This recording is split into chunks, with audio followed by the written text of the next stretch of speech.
malinaw na ating pong binasa, pinakinggan, itinaas, at ibinindisyon sa inyo habang inaawit po ang Hallelujah, ay may kaatiban pong panalangin na hindi po narinig.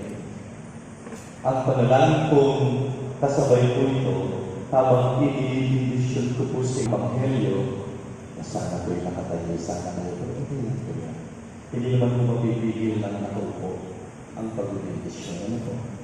Sa susunod po, try nyo next Sunday kay Bishop Roberto Santos. Pag binindisyon po, nakatayo po kayo. Katapin po. Katulad mo sabi ko sa inyo, hindi man po mapipigil yung pagpapala sa inyo. Ano po? Ang sasabi po dun sa panalangin, nawa sa pakikinig ng buting balita, pawingin ito ang pagkakasala ng tao.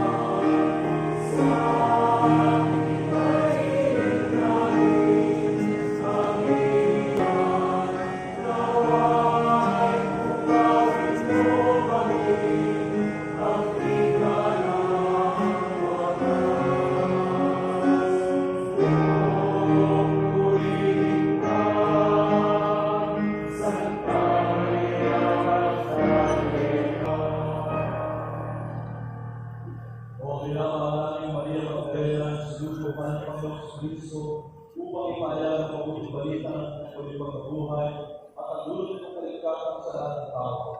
Idalangin mo sa Panginoon na aming matamo ang biyaya ng tunay na pagkilala sa Kanya